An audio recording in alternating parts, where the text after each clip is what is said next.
santé. Je vous souhaite tous un très joyeux nouvel an 2021. Et après m'être reposée un petit peu, parce que j'ai beaucoup travaillé pendant les fêtes, je reviens vers vous pour une nouvelle recette maintenant. Donc, je vais vous proposer quelques recettes pour le mois de janvier, un mois où il faut qu'on fasse attention à soi de nouveau, puisqu'on a fait peut-être quelques excès pendant les fêtes. Et en même temps, il fait froid, donc il faut se nourrir et se réchauffer.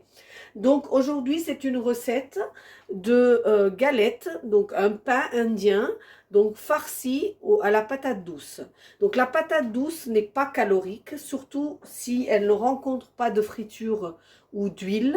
Donc là, c'est une recette qui va vous permettre de faire vos galettes le week-end ou quand vous avez un petit moment et simplement les réchauffer pour les manger au moment où vous avez besoin. Vous pouvez les garder plusieurs jours au réfrigérateur. Donc voilà, c'est une petite recette délicieuse pour l'hiver. Alors, on va passer aux ingrédients.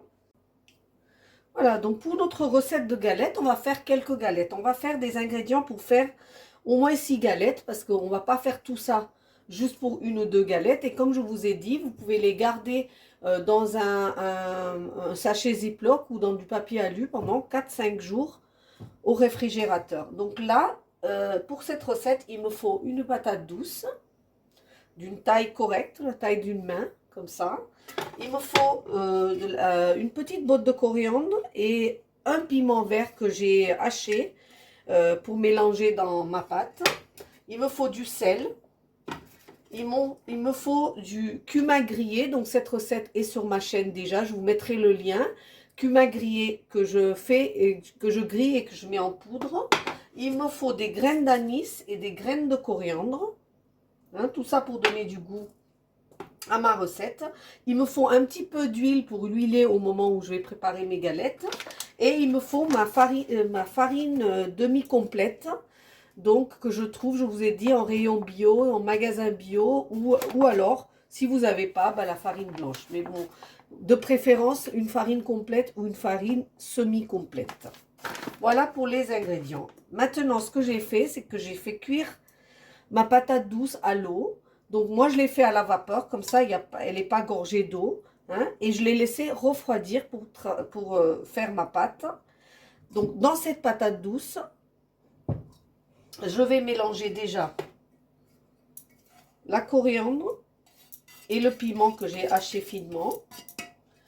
Ensuite, j'ai pris une cuillère à café de graines de coriandre, une cuillère à café de graines d'anis que j'ai broyé en poudre, que je vais ajouter à ma pâte, à ma patate douce.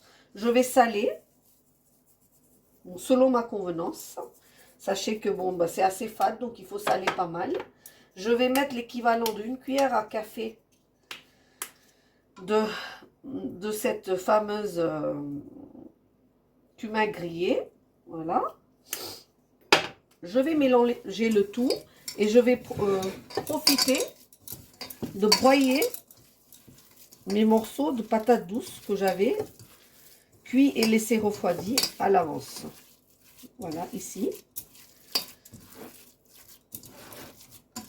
Voilà, ça va vous faire une pâte comme ça.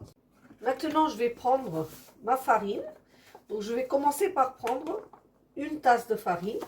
Et ça, je ne vais pas vous donner des quantités parce que ça dépendra de la manière dans laquelle vous avez cuit votre patate douce. S'il y a un peu d'eau, vous aurez besoin de plus de farine. S'il y a un peu moins d'eau, vous aurez besoin de moins de farine. Donc, vous allez faire ça au fur et à mesure. Mais déjà, vous allez prendre cette tasse de farine que vous allez ajouter à votre patate douce. Et vous allez commencer à faire une pâte.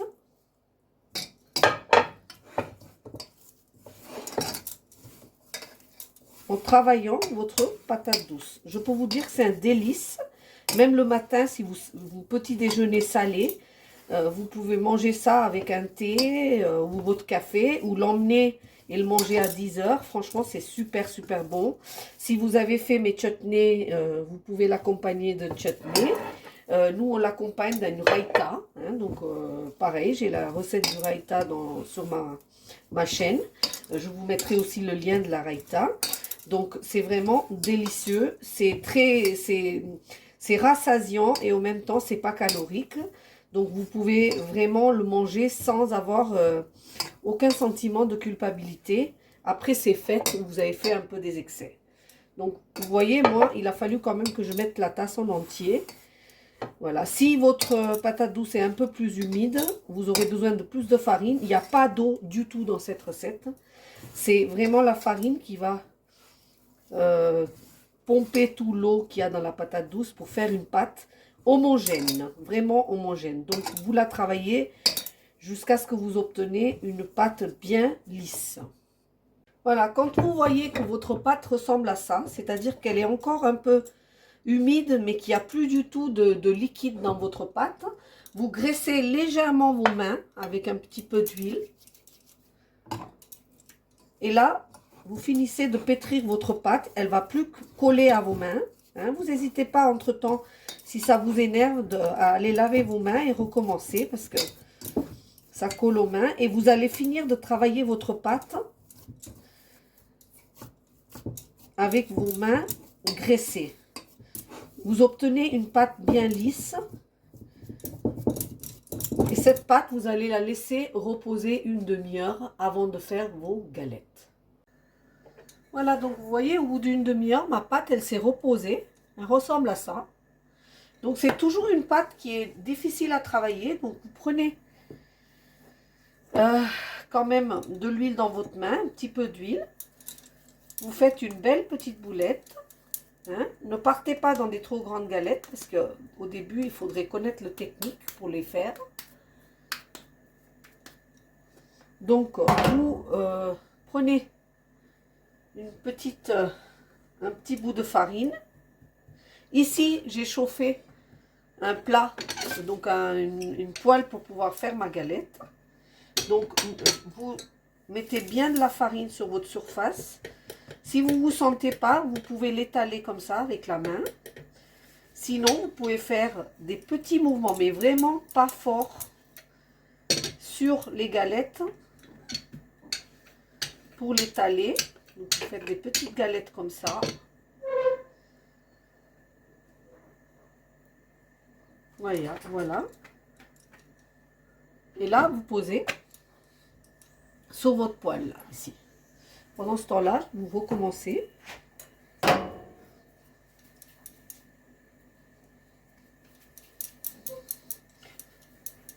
Voilà, j'en fais un deuxième ici. Je fais un rond. J'oublie pas de graisser un petit peu cette boule pour pouvoir la rendre plus malléable. Je la trempe dans la farine et je fais des petits mouvements. Je n'écrase pas fort. Je peux même, comme je vous ai dit, étaler avec ma main. Ici, vous avez la galette qui commence à se colorer. Vous allez le retourner. Là, et vous allez le laisser cuire de l'autre côté. Alors, ce feu n'est pas fort. C'est un feu qui est assez doux parce que il vaut mieux le cuire correctement. La patate douce, elle est déjà cuite, mais la farine n'est pas cuite. Donc, il faut quand même que ça prenne le temps de cuire. Voilà. N'hésitez pas à aller tout doucement. Hein. Vous faites un... Voilà, ça suffit comme rond. Moi, je ne m'aventure pas dans des grands ronds. Donc là, je prends un petit peu. Donc, j'ai pris de l'huile d'olive hein, pour faire cette recette. Comme je vous ai dit qu'on faisait attention à sa ligne. Donc, j'ai pris de l'huile d'olive. Je tapote un petit peu ma galette. Je recommence de l'autre côté. Un petit peu, pas beaucoup. Voilà. Là, j'ai préparé une assiette pour pouvoir mettre mes galettes dessus.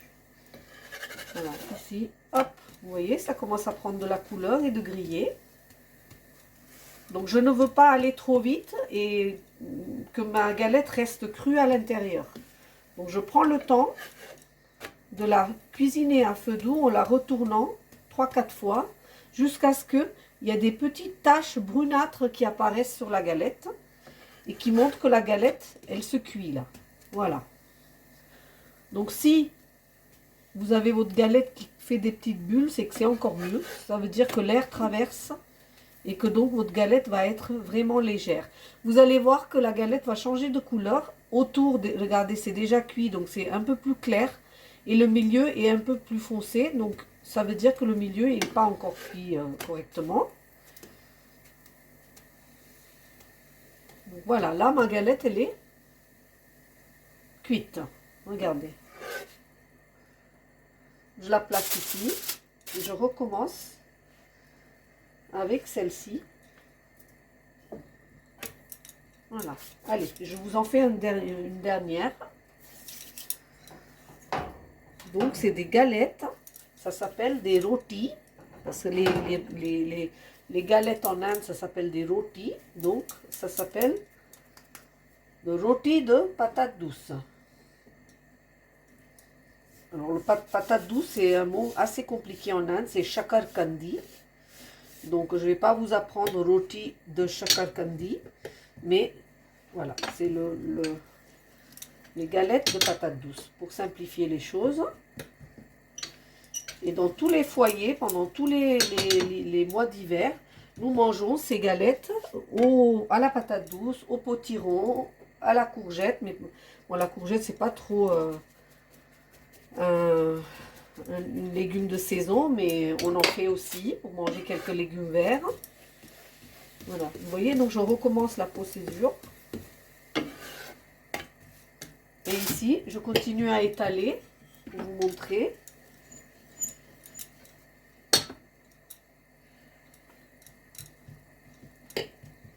Vous pouvez mettre des petits coups pour l'étaler comme ça si vous voulez.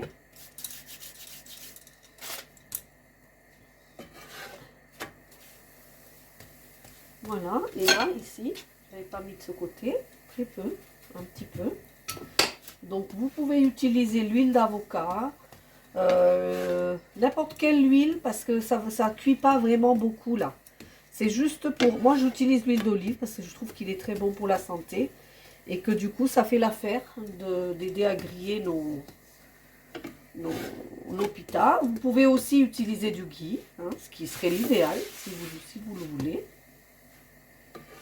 Voilà.